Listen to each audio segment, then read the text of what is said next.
All right, everyone, we'll go ahead and get started and call this February 1st Airport Board meeting to order. Before we begin with the regular agenda items, is there any public comment? All right. It's a small crowd. We'll say no. Okay, on to item number 1, a review of the minutes from the January 4th meeting. So, those were emailed out shortly after the meeting. Do we have a motion to accept? Yeah, motion to accept. All right, motion from Dwayne. Second. Second by Jesse. Those in favor? Aye. Those opposed? Motion carries. And item number 2, our financial report from Jordan. Floor is yours.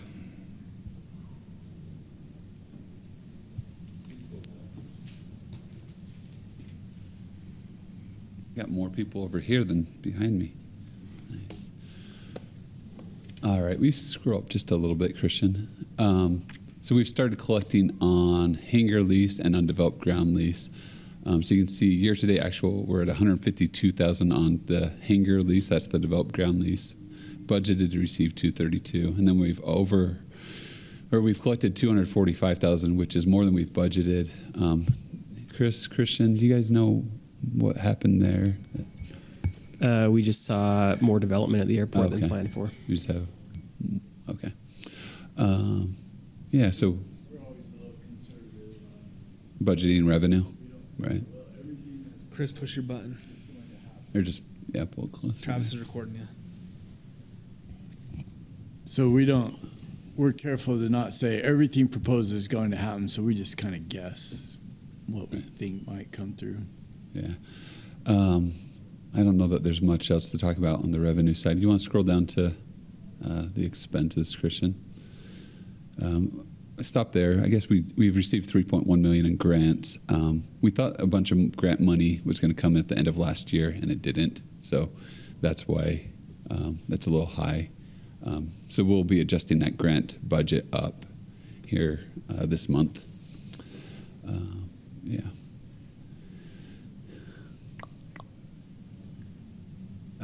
Yeah, go down to the capital expenditures.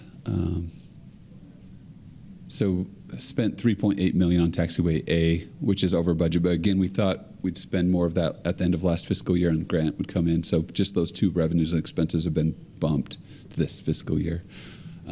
Christian and I are going to tag team a more comprehensive presentation on the history of finances and projections.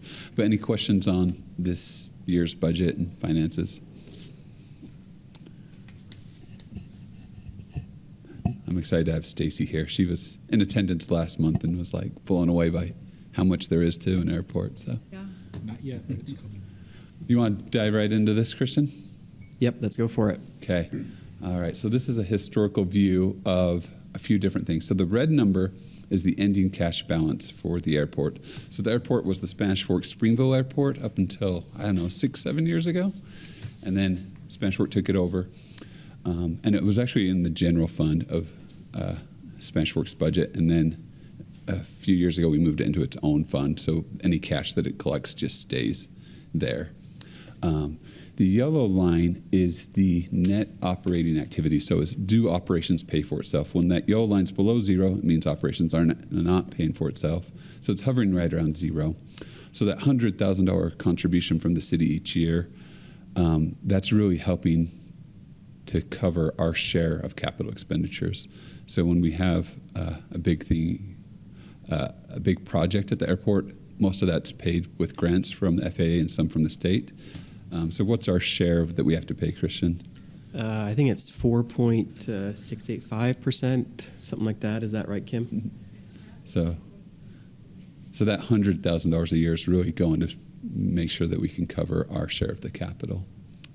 Did you say half of 9.63? Something, well, no, so sorry, the FAA pays 90.63, and then you split the remainder, Okay. which is 9 point something. Okay. 9.37? really easy from a math standpoint. Right, absolutely. I have to do the math myself every Okay. single time. Yeah, so that 100,000's been going on as far back as records I have. I don't know, Chris Child, do you have any? Is that? Well, it's been a long time. Okay. Yeah, Years, maybe. and Springville was paying half of it, and Spanish Fork was paying half of it. And then when Spanish Fork took over all, they came up with the other half. So Spanish Fork was paying all of the 100,000. So it's been 105,000. This fiscal year, it's 95,000. That contribution, and you can think of that contribution as being coming from property tax and sales tax primarily. It's come from the general fund. The next slide. So yeah, you can see that decrease in the contribution this year. All right, this is showing, and I do have a laser pointer. All right, so this $42,000 is a bill from the general fund. So, like my wages and the rest of the finance department are paid out of the general fund. So, the finance is sending a bill for $4,000 to the airport to do finances for it. This is a bill from engineering. So these are their different bills from the general fund. Is that an annual bill? It is an annual bill. Yep. Yeah. Any questions on that? Okay. All right. We've got a few different things going on here. So this blue is that hangar developed ground lease revenue. This red is undeveloped ground lease. And then, so those are this was the main driver of operating revenue, and now this one is going to be a big, significant contributor as well. And then everything else is pretty small. Yeah. Any questions on operating revenue there? Jordan, once that is transferred into developed land, what does that change to? Yeah, what's the rate? Oh, I think it increases like 20-ish% in revenue. So if we get Increases. 200,000, we'll see 230 or 50,000 in hangar ground lease revenues. Gotcha. Thank you. All right. Here's the past capital. Christian will probably speak more intelligently on this. Yeah, these than are kind of some of our big ticket items that we've paid for in the last 5 years. And then looking forward for the next 5 years, these are some of the big projects we're planning on. There's other smaller projects in there, but these are kind of the large ticket items that we're looking at. So coming up, it's, we've got money to continue to pipe and fill the infill ditches between the taxiway and runway. We've got pavement maintenance costs. We've got our main airport parking lot upgrade and a new smaller satellite parking lot along 500 West behind Steve Wilson's newest development. We've got airport equipment as far as snow removal and vehicles and snow removal equipment building planned in the future. And then we have kind of our regular maintenance costs between state runway and taxiway maintenance, which will pay $71,000 for that out of the full project, $716,000. And then we've got future taxiway Bravo slated in the future as well, which is about $8 million total for the full taxiway. And then looking at our growth as well, the potential of a tower down the road as well. So those are kind of some of our big upcoming costs we're expecting. Christian, with the reduction of the FAA's, grants, what is that going to potentially limit us for the next few years? FAA funding is tight, but it's something that we sit down with the FAA. Kim, our engineers, and I sit down and look at our budget with the FAA and where our projects are at and where the FAA grants are at, and make sure that there's clear communication between the FAA and our airport in our project funding status and the dates for it. So that's something that is solid.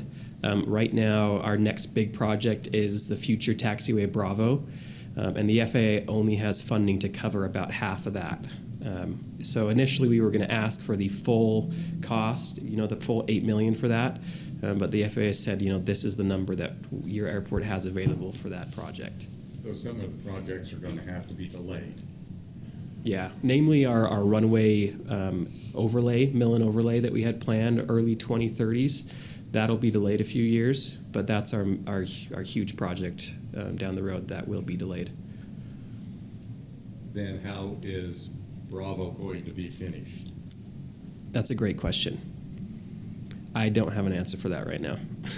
So we're going to go ahead and do half of it or part of it and then figure out what to do Correct. and hope FAA helps. That would be the hope. I, sat down with the FAA on that and just kind of explained the immense growth we're seeing. last week and kind of said, we're looking at potentially a lot of runway crossings and traffic conflicts. It'd be obviously optimal to build that entire taxiway at once to streamline the flow of traffic on the ground. And they said that they absolutely do not have additional funding to set aside for that entire project. Because that's going to impact Main Street projects quite a bit.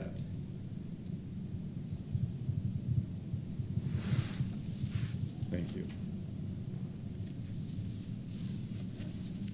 Here's a look at our operations and maintenance costs over the last couple of years. Obviously, you can see that those are increasing as we've done a lot more projects around the airport and added more staff.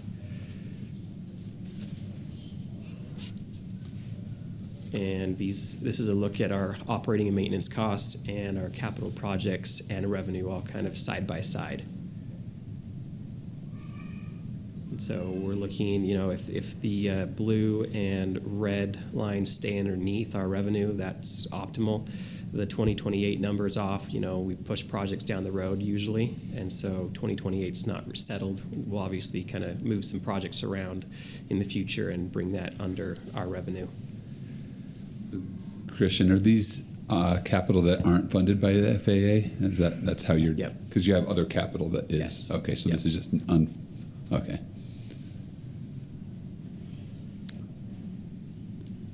This is a look at operating and maintenance and capital projects versus revenue.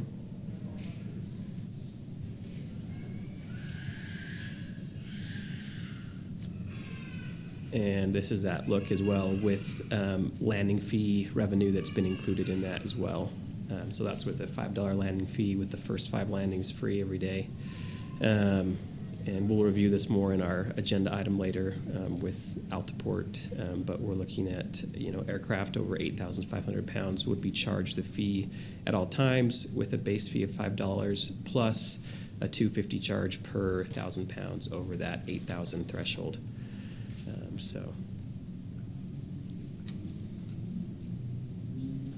And these are kind of some of the growth dilemmas we're looking at down the road with our revenue and all of our projects. So we're kind of getting to a critical mass point with our growth where the airport will start to see kind of an acute need for additional full-time staff and more equipment as we get more pavement. I think I said in my airport board memo that we have about 46 acres of pavement that we plow every time. And that takes a long time for us to plow. So in the next couple of years, we'll really need to look at adding additional equipment to the airport fleet. We also have certain failing infrastructure that's badly in need of upgrades, mainly our airport main parking lot and an entrance road.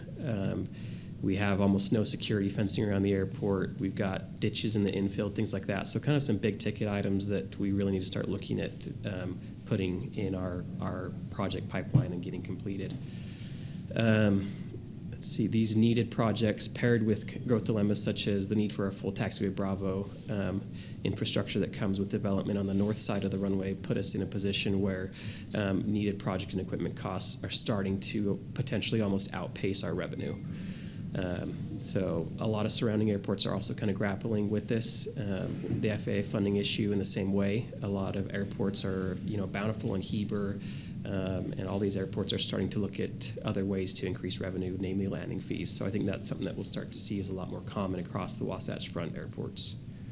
But other than that, any other questions from the airport board on this rough financial presentation or any questions about finances? Any questions from the board? I just wanted to make a note. The airport's changed because it was the Springville Smash Fork Airport. And when it was the Springville Smash Fork Airport, it was actually a separate entity. And the board at that time was not just a recommending body, but actually a governing board that would pass the budget, right? And it had its own financials. Now that it's underneath Smash Fork City, the board is a recommending board. So they make recommendations to City Council, and the City Council takes that under advisement. But City Council is the one that sets budgets and sets fees ultimately. So hopefully that helps everyone understand the role of those two different bodies. Anything to clarify there, Christian, with those? Okay. Great. Thank you for that report, Jordan and Christian. On to item 3, Christian, just facilities report. Okay, I'll continue on. These are our January operations number. So we had 6,313 operations in January. Any questions about operations? Christian, we saw a dip when we had the construction going down, right? And then it shot right back up. That's a little bit less than before, right? Yeah. A lot of what factors into these numbers are weather. You know, a lot of our operations, 70% are training aircraft. Right. And so on bad weather days, especially in months like January through March, we'll see a pretty big dip in our operations.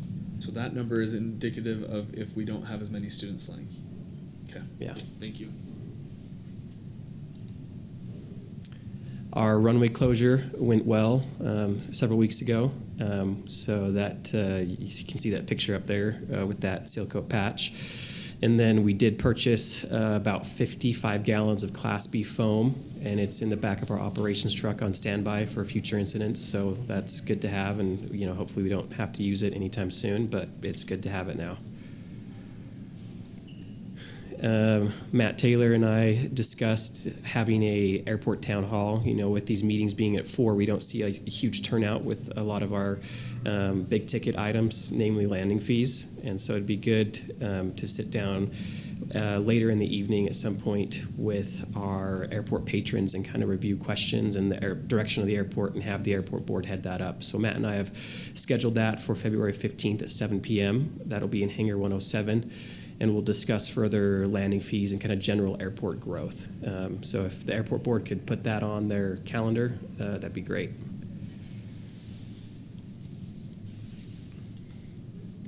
Coming up with our March airport board meeting, I'll be down in St. George at the Utah Airport Operators Association that first week.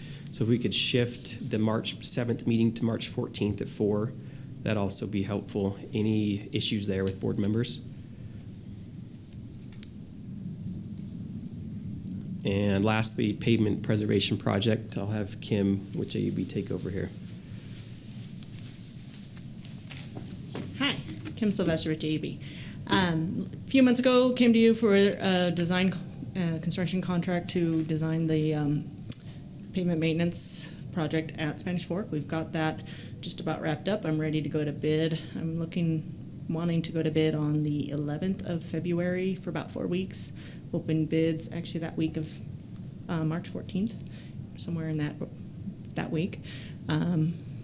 Got a cost estimate now that I've got it all designed out there. Is looking construction wise, looking about $340,000. I'm hoping that's high, and that bids will come in lower than that. Been pretty conservative on some of the unit prices that I was using there. So that project, just a reminder, is covered by a UDOT grant that's 90% funded, so the airport, the city, will be covering 10%. And that also includes our engineering fees as well, is in there, and any advertising fees. Any questions, concerns with me submitting the bids, the advertisements? Will you explain more of the scope to the board? Oh, sorry. Don't you remember? It's in my head. No. The scope. So the scope, what we're going to do is crack seal, remove pavement markings, crack seal, seal coat, and reapply the pavement markings. We'll do all of the runway. We're going to do Alpha 1 the whole way. And then we're going to do Alpha 2, 3, and 4 from the limits of where we stopped the construction on the Taxiway A project. And then we're going to do on Taxiway Alpha from Alpha 4 up and around, including all of 5 and 6. So that also didn't get touched during that Taxiway project. So that was one of the concessions we made when we bid that Taxiway project, to delay that a year to include in this project. So it's a little bit more than we initially had planned on, just doing the runway, but I think it's a lot better deal though too. Questions there? Okay. When is that planned for, kind of optimally, and how many days of closure will we expect? I've put in there, so I've put in 6 days total of closure, which I hate doing. 5 days initially, and then 1 day to do the final paint. The final paint has to be done 30 days after the seal coat product goes down to get all the volatiles out of the tar products. But I depending on who the contractor we get is, typically they're a lot quicker. Last time, I think they got it done, 3 days, Chris? About 4 years ago? Yeah, they went fast. If we get certain contractors, others might take the whole time. We'll have to figure that out. I won't have a date for the closures until we get a contractor on board. So I will be up again probably the April board meeting after we open bids to present those, the bid results to you guys and get concurrence so that we can then award in April. So, okay. All right, thank you. Thank you, Kimberly. Thank you. And that's it for me. Any questions from the board? Thank you for that report, Christian. All right, on to item number 4, the Altaport landing fee proposal. Corey Cousins. Thanks for letting me join you today. We met with Christian a couple months ago now to share with him a bit about the solution that we've developed and are rolling out at various airports and heliports to facilitate various activities, including fee collection. Transient fee collection initially. We're also working on solutions for tenant management, including fee collection for them as well. I don't have a clicker here. Are you? Okay, perfect. Quick background. So Altaport, my background is in aviation. I started a small airline that runs PC-12s up and down the coast of California. Also have worked with Airbus and Boeing, doing a couple different things, but most recently some forward-looking stuff, looking at what happens with electrification of aircraft, introduction of passenger eVTOLs or passenger drones, et cetera. We started building this solution set responsive to that, looking at general aviation airports and the burdens that they already have on their shoulders and what we can automate, especially today leveraging ADSB that's becoming much more available and robust. We can go to the next slide. So we've shared with Christian, sorry, we can go to the one after this as well. We've done analysis with Christian on potential landing fee revenue that can be generated for the airport depending on the structure. The numbers here are slightly different than what you presented earlier. We looked at 8,000 pounds, and I think you were showing 8,500. So these numbers will be a little bit different, and of course the total revenue will depend on what you end up using as that base fee. But you can see revenues ranging from $34K to $120K for the airport, again, depending on how you structure that fee. From this is excluded aircraft over 30,000 pounds. The pricing structure that was proposed that we incorporated in this analysis would generate significant revenue if you still saw the same operations from those larger aircraft, but it's also such that my assumption is that you will not see either that same level of operation or something different will be negotiated with those operators. I think Christian has looked at the one other competitor that's out there in the space that can provide this service as well. My understanding is received some pushback on the structure. When we roll this out, we do a unique script for each airport so that we're able to accommodate any pricing structure that they leverage and can automate all of the calculations and fee collections. Our process for fee collection, we can go to the next slide. Our process for fee collection is intended to be highly automated, again, leveraging the ADSB data that airports now have available to them. We've partnered and integrated with a solution provider called 1200 Aero. It's very similar to Vertower that's been deployed at most airports here in Utah. We have a direct integration with 1200 Aero, though we are able to use data from Vertower or other solution providers if needed. As part of our proposal, we've included deployment of 1200 Aero, which is just a simple antenna at the airport so that we can fully automate this. In our solution, automated landing fee and parking collection is the full solution. That said, at Spanish Fork Airport, of course, the proposal is just to automate landing fees with the FBO already collecting the parking fees. Our process, again, leveraging that ADSB data, we collect all the data, we run it through a script to exclude tenant aircraft, run the calculations based on your fee structure. We run it against our aircraft characteristics database so that we can identify the MTOs based on tail number, and then we run that against a database of all of the operators and their contact information. From there, we'll send out an email invoice to them, gives them an easy way to log in, manage their payments, et cetera. our preferred process actually pairs that with a self-check-in process where an operator can pay at the airport. They can check in and pay at the airport, and there's a couple different benefits to that. I think that's probably covered in the next slide. With that self-check-in process, we have the airport post signage around the airport that has a URL and a QR code that operators can quickly scan to check in. This is most relevant to transient aircraft where they'd be going through gates or going through a facility. From there, they can provide their contact information and tail number. We immediately calculate the landing fee price. If there are exemptions at that airport, for example, for medical flights, that they can request that exemption at that time.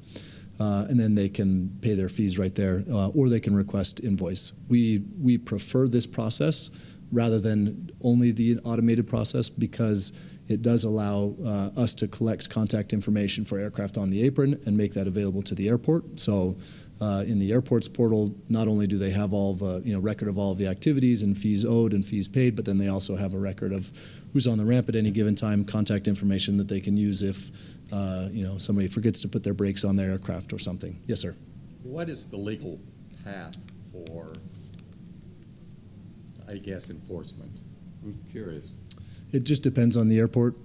So some airports have they'll have a different fee. If you self-report, if you check in and self-report, then it's a lower fee than if you don't check in and we have to go through the ADSB process. I'm not aware of any intentions here at the airport, so it just depends on what the airport implements. But we do like this process, because it lets us provide that contact information for airports, lets us in the future potentially automate other activities, interactions with those operators on behalf of the airport, but then also streamlines that fee collection process because it gives them the opportunity to just pay upfront rather than having to go through a collection process. I'm not sure if there may be some. This is the airport's view, very similar to the operator's view. Again, gives them a view of all of the operations, and I don't know if we have it on the next slide perhaps, but gives them a detailed view of an operation, providing them with all of the information that they might need on that operation. This is the same view that the operator would have as well, letting them see all of their operations at various airports, see details of those operations, and I think the next slide probably shows the payment portal where they can pay via credit card, ACH, Google Pay, just about any modern payment solution. I think that's probably all the slides. So, of course, finance management for the airport. Within that portal, they have a view of payouts to the airport, managed via Stripe, which is a pretty standard payment provider used in solutions like Uber and other solutions that you guys would be familiar with. Now I think that might be it. Happy to answer any questions. What's the accuracy on your reporting on this? Are you using just ADSB data and flight plans? Because we're outside the veil of the requirement for ADSB, so we have a significant number of airplanes come in here that don't use ADSB. So that's the other reason why check-in is beneficial. So we use just ADSB. It just depends on the airport, the type of operations that you see. My assumption is that most aircraft are operating with ADSB because of Provo right there, but I don't know for certain. So I don't have a good answer for you based on this airport. It really just depends on the airport. There are options. The other options are cameras. So the other competitor in the space, Vector, they have historically done this until the ADSB rules changed 2 or 3 years ago. They historically did this with cameras. It was $100,000 to $200,000 to deploy cameras. Depending on how many runways you had and how many cameras you needed and everything. So you do potentially miss some operations because of that, but then you also gain some efficiency and you gain decreased costs, et cetera. Okay. And then on the based aircraft, how do you guys factor that into? Is it you get a database from aircraft that are listed as based, or is that something from the specific owner to report themselves as a based aircraft? Or? So it depends on how the airport wants to manage it. Typically, they give us a list. We haven't rolled it out yet, but developing within this a portal where the airport can manage that list themselves, and they can allow tenants to submit any required paperwork, manage COIs that are required for tenants, all of that stuff. So we are building a more robust solution for that. But right now, we take a Excel file or a CSV file from the airport and keep that updated and run it against that. So if I'm understanding correctly, a lot of this is on self-reporting, right? So the whole thing can run without self-reporting. Okay. Yeah, we take the ADSB. Yeah, go ahead. We take the ADSB, we run it against the various databases required to identify the aircraft, how much it weighs, who owns it. We run that against our database of aircraft owners, send them a bill. But where you can run self-reporting in parallel to that, it increases efficiency and helps capture the rare aircraft that these days doesn't have ADSB. So yeah, ADSB is not a requirement for all aircraft to have. Okay. It's only if you operate in certain airspace or at certain altitudes. So if you go to Salt Lake City, within 30 miles of that, or if you go about 10,000 feet, Okay. your aircraft needs to have basically a way that it's just broadcasting a signal for Makes sense. ATC or anyone to see who that airplane is. So if they come in to land at our airport, we'll know that airplane came. Got it. But if an airplane stays outside of 30 miles or below 10, they can kind of go under the radar, So it's ADSB is something that's been really used in GBH the last 5 to 7 years. So it's getting definitely more used because if you don't have it on your plane, you're limited on where you can operate. So, but like I said, if you don't have it, you could sneak in and out kind of thing. Yep. We are working with a camera solution that we're going to deploy sometime in the next couple months as well that actually uses AI to identify aircraft and vehicles and people and animals on an airport and tag their tail number. We'll see, when we deploy that, what that looks like. But yeah, there's some pilots in the room. I would have assumed Provo was the airspace that requires ADSB, is it not? Okay. Yeah, it's just the 30. Yeah. Did I miss, what is the percentage of fee that this would cost? So the proposal is 10.5%. And what is your collection success rate, and what databases are you pulling information from to bill customers? So we actually, for context, we've launched operations about a year ago working with heliports down in Brazil. Tangential to this, of course. The first U.S. airport that we're rolling out is Paso Robles. We're rolling that launches in 2 weeks. So we actually, unfortunately, don't have a success record that we can share with airports here in the U.S. And the operations down in Brazil, they are all PPR, prior permission required, and so 100% success rate there because otherwise you're not landing. Databases, so we largely leverage FAA databases, aircraft characteristics databases for MTOW, registration databases for ownership, and then there's a manual process. If we don't have, most of the folks that you'll be charging fees to are 135 operators, which makes it easy for us to identify contact information, and we've started to build out our own database there. It is a little bit harder where it's an individual, and you've got to track them down, and then we're working off of addresses.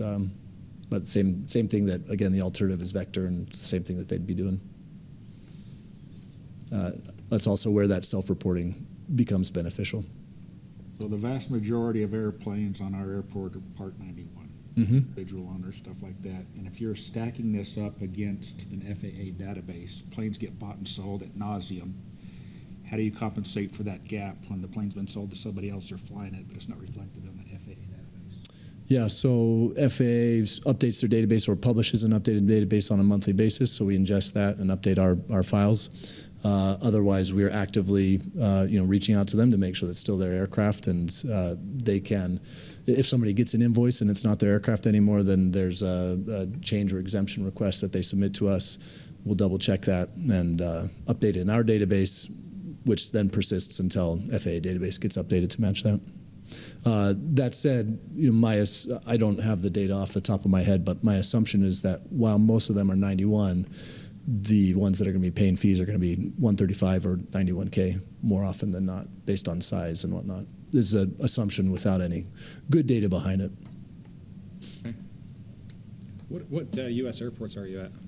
So Paso Robles is that first one that we're launching in 2 weeks. Okay. Missed that. Thank you. Are we looking to make a recommendation today, or are we just looking to get information? No. I think we're just. Yeah, just ingesting information. Okay. How long of a process from, let's say, contract to operations? we can deploy in a couple weeks. We'll write that custom script. We'll ingest the base tenant aircraft list. We do some customization. So I can't remember if we showed it, for example, with the QR. If you go back up to that first slide that showed the QR code, we do a customized page for the airport that actually isn't shown here, where we'll display if the airport or the city wants custom links to tourism information about the city or something like that. Then we'll update a custom page for the airport, and then we're ready to rock and roll. And then it would take probably a couple of months through emails to finally get the patrons to understand what's going on, at least a couple of months. Yeah, the process is, the time is usually driven by the notification requirements for the airport. Can you go back a few slides? Keep them right there. Are these just generic numbers, or are those numbers like that over 30,000 max takeoff weight value, are those tied to something? This is tied to the airport's data from, I think we had about 16, 18 months of data. Yeah, I think you had 12 months of data, last year's data. Yep. So is that operations at our airport? Yep. Yeah. So what's that, say 313 Victor, for example, what's that $62,003 represent? So that is the proposed pricing that we're working off of, which is the additional $1,000 for fee for every $1,000 over. So if they landed here, they're going to get charged $62,000? And we don't have to do that. That was purely just to look at, if that we have an extremely overweight aircraft that lands and they damage the. That's a Challenger 300. But We had one here. Yeah, but what we also say that was the problem is it's our pavement's not rated for above 30,000 pounds, right, Kimberly? That 30,000 pounds, we're going to have an excessive wear on our ramps and runways, and so I think we were actually trying to discourage that aircraft from coming here. That was where we had. 30 for single wheel or double. So we can handle it. So if it could the software then, I guess, determine what its landing gear configuration is, and if it's. Yeah, landing gear configuration is available in the characteristics database. Yeah. Okay. Or weight per wheel or something like that. Yeah, we should be able to. And again, that so they don't get surprised. About it. Nice. If we do have That's Clyde's Challenger. I think they just came in here because they couldn't get into Provo for some reason. discouraging huge aircraft. Can I ask the pilots in the room a question? So I know we've had a lot of discussions about landing fees, and we're going to continue to have a lot of discussions about landing fees. This is the first time that we've really honed in on a number of takeoff and landings that would be free or covered. I don't know, free is the word I can think of. One, does that move the needle, in your opinion, from the general look? And then second is, and I lost my train of thought there. The second part is I know that there was a concern that there are things out there that discourage pilots from going to airports with landing fees. If we have something like a 5 free landing fees, would we still land on that list, and would that be problematic? I just know those were concerns that we've talked about, so I wanted to kind of ask this group that's the experts in the room. We've got plenty of aircraft landing, trust me. The landing fee is going to maybe lessen it a percentage or a few. Okay. We just don't want more than what the airport can handle safely, because there are the airspace is the concern. So the landing fee probably is necessary to protect us where we are without getting worse. Isn't that pretty much it? I think that's some substructures of it. Yeah, I think really where the big concern is, we've got some shortcomings on where this budget's fallen. With the airport growing 2 to 3 times of its current size on the north development, I think from what I'm seeing, Taxiway Bravo is probably going to be our biggest shortcoming. We're going to be a massive airport with a very under, infrastructure, and so I don't know if this goes into. Kimberly's going to be some of the expert on this. Sorry to throw you on this, but where we're going to increase more than double the size of our airport on that north side, we're going to need taxiway Bravo completed. Sooner It's than just- later. Logistically, it's not. I don't see how we can cross. Every airplane that's based on that side will have to cross the runway either for takeoff or for landing, whatever way the wind's going, and we can barely let airplanes take off and land as it is. Right. And so, if the FAA is not interested in coming in with their $8 million to come brick that up there, I think we're going to need to start paying that bill. And so I don't know. I know we've never done this at the airport, but I know Christian and I had some kind of just, spitballing some ideas of what we can do. And this is where we're maybe Kimberly coming to is if somehow we were to finance that and then have the FAA reimburse us over the years to come, is that, I guess that's kind of maybe one area that we're going to. And then part two, the other thing that would fix it if we didn't want to do a taxiway would be to have some entity that could control that runway, which would be a control tower. Right. But I think that is a higher expense than taxiway Bravo. So one of those two is going to be, an issue to make this thing smooth, because what's going to end up happening is if we don't mitigate that, we're going to have people not come to this airport anyways because they can't get in or out. I mean, it's like Christmas shopping in December, trying to go down University Parkway. Eventually you're just like, you know what, I'm just going to go to Amazon and order it. You know what I mean? And so we need to plan for this growth. And I think, if there was some funding, but what's interesting, maybe the cause of effect of it is kind of what Brian is saying is it might discourage some people from coming or coming as frequent. If that's the case, that actually helps with our issue of too much. Right. And if it gets to the point where it flips and the supply and demand goes the other way, then we figure out where this happy medium is. Because, it's like I talked with Jordan, a good example of like the Festival of Lights. It gets to the point where no one can see it because the line's massive down there. And so at what point does the things kind of match back and forth? Or the Fiesta Days rodeo tickets sell out in the first 3 minutes of the thing going online. So where are we in this growth issue, and how do we mitigate and have some ease? So, And I think the reason why I asked that question is because, obviously there's been concerns. We've heard them. We're hearing them.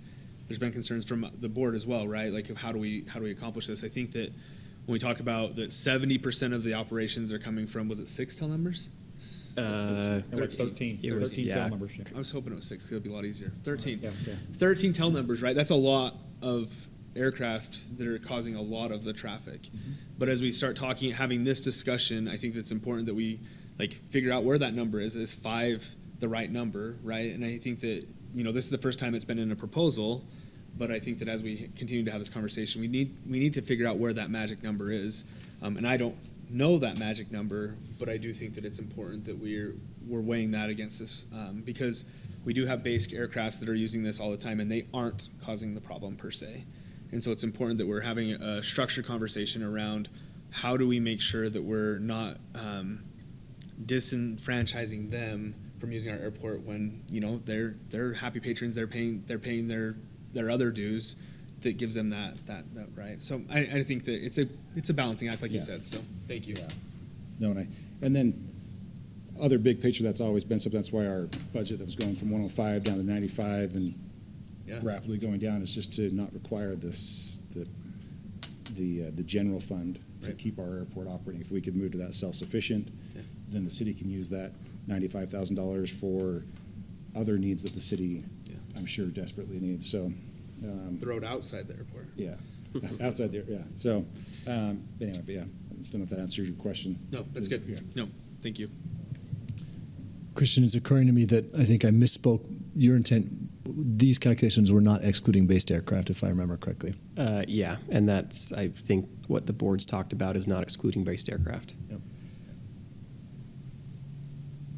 And that's where the 5 free come in, right? Correct. Right. Is your software? I don't know if that was on there. One of the other issues we're having is if we are going to have a base aircraft fee, we don't want to have it go on the other end where we're discouraging currency or someone to maintain a level of proficiency. So, if they had 5 landings a day where they could go out and practice before they're getting charged for every one of those, that it wouldn't discourage. Does your software allow for something like that where, hey, Yep. you could see a tail number hit 5 times? Yeah, a custom script for each airport so that we can accommodate stuff like that. Okay. Yeah. So with that custom script, how often can you change that? Like contractually, I'm sure that there's. Yeah, it's not. I mean, it's just an hour of coding time. Oh, so it's not contractually prohibited. No, Okay. we can put a prohibition in there if you want one, but No, we don't want one. We would love all open opportunities. yeah, exactly. Are there pilot options, try before you buy to see if you like it type deal? If that makes sense for you guys, we're happy to. But my guess is that the communication to get it implemented becomes prohibitive. We can certainly run it, and we can run it in the background, and Sure, yeah. yeah, we can do something like that. Hypotheticals. Yep, exactly. You guys could do testing. Great. Thank you so much, Corey. Is there anything from the board? Thoughts on that? Well, thank you, Corey. Thank you. Thank you so much for that presentation. Are there any other items of concern from the members of the board? Just a thought. Several different meetings, we talked about how many flight schools we've got on the field, and I think the magic number is 8. On paper, that's probably true, but that seems a little bit misleading. I would venture to guess if you were to add all those airplanes together, it's probably 25. We're down to 7 now. Simplify ceased operation last month. Okay, so we're down to 7, and probably 22 represents all those airplanes. There's really operationally probably only 4 legitimate flight schools on the field. So I don't know if this would be a proposal or something that we change in the regulations to more robustly classify what a flight school is. We've been talking about, a lot of folks have come to the board and say, stop allowing flight schools, which we can't do. But if we have a more robust requirement, say if you're going to be a flight school, you have to have at least 3 airplanes. You have to be able to demonstrate that you can fly 100 hours a month, something like that. And then anybody that doesn't fall under that, if they want to do, most of these other 3 flight schools are probably guys that code on the week and then do flight instruction on the weekend. They don't have a full-time, guy here doing 9 to 5, even though that's what they were approved for. So maybe something to the effect of, if you're not flying 100 hours a month, you're not considered a flight school. I don't know. It just seems when you say 8, it gets kind of crazy when that's not really indicative of what 8 flight schools would really be doing here. Dwayne kind of brings up a point too, because last year or even a couple of years before, flight schools had to maintain certain facilities, certain abilities that somehow vanished. No, It's still there. it's still there. Yeah, So and they're they're all allowed to maintain an off-site facility. So let's do FLT Academies, for example. They don't have a location on field. They have a satellite location. So they're located by the DMV. Right over there, up there in Springville, right by. Right. Yeah. Yeah. Yeah. So they're satisfying that with a classroom that's not on field. Interesting. So, but that went back to a few flight schools. I think we came back from Diamond Flight Center, and even did Platinum. Didn't you start in that lumber yard? Who was in the lumber? No, who was it? No, we started in Rick's hangar at the time. You had- and you had we a were able flight- to use the FBO as the restroom, and Yeah. then we moved into Wilson's. Yeah. So. So it just seems like it's too easy for somebody to come before the board and say, hey, we want to be a flight school, and they check all the boxes, but then they don't actually do what they were approved to do. Is that something that we could look into, that accountability factor? We could, or we could just kind of, yeah, I'll look into it more. Okay. Yeah. Yeah, we might as well, right? Well, and if the standard's a little bit harder to be a flight school, then the likelihood of somebody coming to be a flight school self-corrects. Isn't the So- FFA the ones that are mandating? Like, we can't cut them off, right? So I would think that they would have a description somewhere, wouldn't they already, instead of us making a new definition? I don't know that they Not do. for I don't think for a flight school, but there's just in our municipal code there's some information. So this actually maybe brings up some can of worms though. So you're talking about an instructor, someone who's got their CFI. So are you saying you can't utilize your CFI unless you say you're an instructor? No, you could, but you're not really a flight school. If you're coming down here and you teach CFI and you fly 20 hours a month, are you a flight school? You doing 1099? You doing all that stuff? Are you here 9 to 5 having office hours and stuff that's outlaid in the code? No, you're not. Yeah. But we've said you're a flight school based on this parameters, but you're not meeting it. I definitely see what you're saying. I would think on this, we'd lean towards some sort of industry standard on what our other airports are doing. I mean, we don't, because I see what you're saying, but at the same time, I think about, some of these turbine aircraft that are based, part of their insurance requirement is they have to have yearly recurrent training, and most of these owners are bringing in CFIs that are trained on, a TBM or whatever, and they'll operate here for the week doing training flights. I would say they are a flight school, but they're based out of Camarillo or somewhere so their whole entity is in business in California. They just happen to be utilizing this airport for the week. So I don't know how. I wouldn't classify that as a flight school. No. I mean, I do that. Yeah. Know what I'm saying? You know what I'm saying? So I'm saying, how Nor do you even permanent based. Right. Yeah. Yeah, permanent based. Exactly. So I guess maybe what I'm trying to say is, so why even say that you're a flight school? I mean, why, if you have your own airplane and you're just offering CFI information, you know what I mean? Like I'm just trying to, Right. What's the workaround that someone's going to do? What I'm trying to guess, I'm thinking is, We're if we making make them this come more of a before the board, challenge, right? We're making them come before the board. That's the difference, right? If they're not really going to do it, do they need to come before the board? yeah, I would say with these 8 schools did all come before the board. They have, but they're not all meeting the requirements that they were approved for. So then I think at that point, if you're outside the realm of what our ordinance already has, I think that at that point, we'd go into an enforcement issue of figuring out where they're not maintaining that. So if it's like an insurance, if they're not maintaining proper insurance, that seems more like an administrative. But I guess what I'm trying to figure out is what additional requirements that get implemented if they're not, if we're going to motivate someone to operate a workaround. So my thought would be, it would be pretty easy to then operate a flight school out of Nephi, but then come here for everything you do, just like these guys who are in Camarillo coming here for the week. So does implementing something more stringent just cause a workaround, and now they're based in Nephi? Well, a flight school, too, one of the regulations would have been insurance. That protects them as well as the airport, too.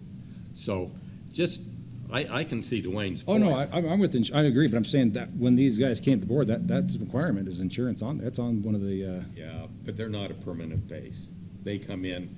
oh, no, I'm not talking permanent, I'm talking the 8 schools we're talking about. Oh, okay. I guess, is there something specific? Because I think. No, nothing specific, but when the first time I heard that we had 8 flight schools, like, where did 8 come from? I only knew of like 4 or 5. Yeah, And you certainly don't see 8 out there flying on a daily basis. You see 3 or 4. yeah. So what are the other 3 doing? So, I see what you're saying. I think my thoughts would be, we just look at industry standard. I know one of these flight schools, and I wish I knew his name, was someone that was offering spin training. So it would be hard to have 3 airplanes Right. running a spin training the entire time. That's a very specialized training. Or we just change how we communicate, because we don't really have 8 flight schools from an operational So standpoint. you're talking Maybe more on like paper. the optics of it. Yeah, the way absolutely. It looks. Yeah, because Got yeah, it. you say we got 8 flight schools, we don't have a tower at our airport, and everybody's head explodes. Yeah. So So it's more, the optics. Got it. Okay, I see what you're saying. Yeah. But I would, as far as my view of things, I would be up for a review of our municipal code, because it does come, a lot of those things were put in there, 40 plus years ago. If we haven't kept up with what other airports are doing to protect ourselves and protect that flight school and the patrons that utilize it, I think that's something that should be reviewed. For sure. But I do believe we had 8 schools come here at one time, throughout the last few years. And yeah, so, sorry. no, you're good. Is there anything else you had No, that's on that? One thing I had, and I kind of just mentioned it with this taxiway Bravo, if we do need to come up with funding before, what are the avenues that the city would actually be comfortable in? Have they ever done something like that outside with other entities where we front the money and get reimbursements from grants down line? Is that something we've ever done? Or do I don't think that's something we've ever done in regards to this particular taxiway. We are running up all the trees right now, looking for extra funding. I met with the Utah Inland Port Authority as far as potential infrastructure grants. I've sat down with the FAA in the last couple of weeks and talked about our extreme need for it to see if they could earmark additional funds for the project. You see other airports like Provo and St. George working with their local legislators and state senators on earmarking funds in the state budget. You know, that's something that we haven't looked at before or yet. And I know other airports have financed projects and then just received FAA funding in the future back to cover that expense. So those are the last two options that we really haven't looked at. Is that, as far as financing, is that something the city was not even interested in doing? Can you repeat your question? Oh, Sorry. I'm saying if we need to come up with $8 million before the FAA is willing to come up with that funding, is that something that the city would be interested in financing and that we would pay back? $8 million's a big ask when you talk It would about be fronting money. $4 million. Oh, I'm sorry, at the end of the that day. is right. But even fours, I mean, that's a big ask. I made it sound worse initially. Yeah, was that the tactic? Giving you 50%? Oh, yeah. I don't know that my crystal ball is any better than Jordan's. I'm just kind of thinking that the $4 million, what year is that attached to? Do you know what year that Taxiway Bravo funding's attached to right now, Kim? No, I've only heard kind of hearsay from them at this point because they're still. Will you come up here? Travis is peeking his head over the monitors. So we submitted our airport's capital improvement plan last December, and the FAA and the state are still massaging all of those airports and the funding that for the next 5 years. So the only feedback I've gotten from since then in the last couple of weeks was that they are committed to funding the first half of Taxiway B in the next 5 years. So what that looks like, I don't know, or when. Until they should be coming out here in the next month or so we put all our wish list in, and then it goes through their jumble computer thing that they do or whatever, and they come back and say, okay, here's what we can fund. And then they send that to all the airports and then ask for comments. So during that comment period, that's when we want to make sure we're reviewing that and putting some thoughtful comments together to see, what they are able to give us. The issue is that the Denver office, their funding got cut by $70 million over the next 5 years or some for all of those airports. They've got so that's really hamstringing them into what they can fund with the extra funding that they get outside of our normal $150,000 a year. So they're really just trying to keep that only to runways because there's over 40 airports in Utah alone. All of them need to have a new runway every 20 to 30 years. A lot of them are coming up right now too. So we're looking at our runway in 2030 something needing to get redone, and that's the highest priority, quite honestly, of all the pavements is the runway. Because if you don't have that, there's no airport. Yeah. So if that, like I said, as far as a capacity issues, if not a Taxiway Bravo, it would be a need for a control tower. With the excess COVID money that wasn't utilized, I understand it's going heavily used to ATC facilities. Would we be on the list, or is that only for current ATC facilities? Do you know much about that?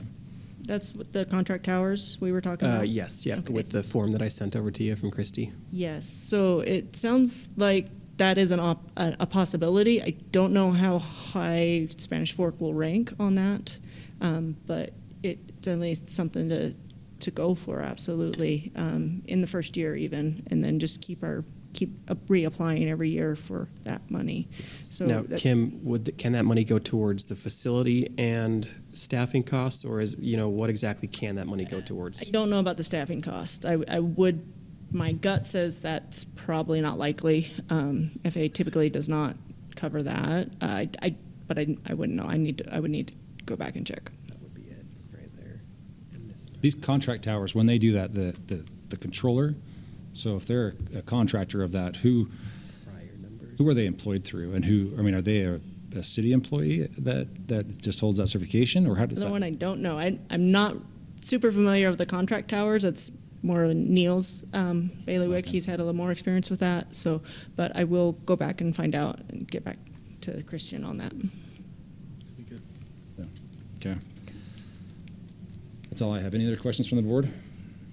Or Two updates, if you got them, Christian. Maybe update on the FAA meeting from last week. Oh, yep, that went great. And then any updates, and maybe Chris might know where we stand on approach decommissioning? Yes, I have not heard back on the approach decommissioning yet. I think that process, when they pulled back, was it the Alpha that So they were that's looking where at? we catch that. That will go through. Do away with the Yankee instead? Yeah, so that'll go through another kind of reevaluation on their end, and I think that'll probably take a couple months. So I wouldn't be surprised if we don't hear back from them for a while.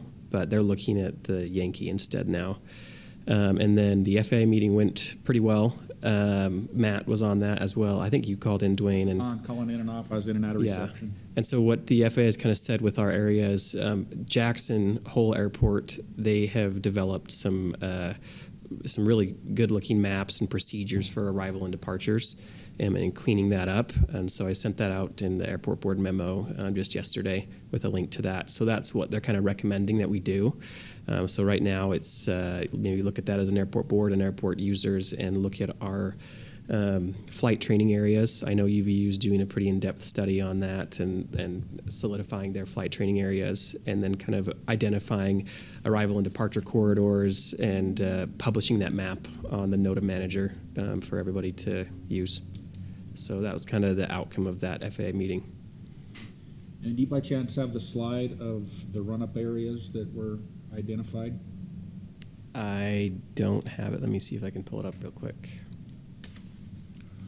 While you're pulling that up, I'll just add to your meeting information. So, as far as the development of those arrival corridors, that's actually going to be between the TRACON, that'll probably actually be in control of that, working in cooperation with Provo, and then they were saying that we should probably have a seat at the table, but it really sounds like we're going to be more of just watching what they develop, and then we'll be kind of responsible as an airport to maybe put some sort of information out to our users, avoiding what they come up Try to with. play nice. Yeah, so it really doesn't.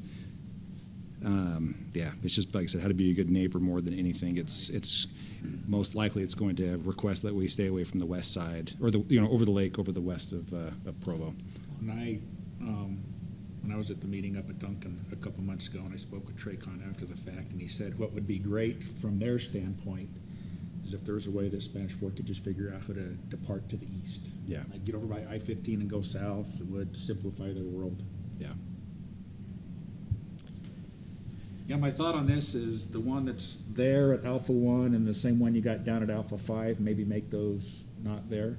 Okay, Now you're so blocking right in the anybody center? That doesn't need a run up to, they can't go while somebody's sitting there. And then down there at Alpha 5, if you got somebody there and somebody at Alpha 6, they can't take off. Or we could use Alpha 5 to get out if somebody Yeah. wasn't there.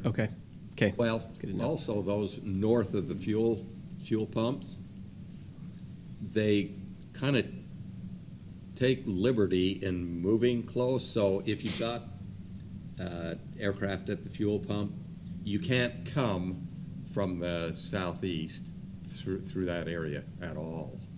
So if they stayed closer to the edge of the asphalt and let Yeah, they aircraft need- slip past them. to be right tight, and then the aircraft on the north of the pump,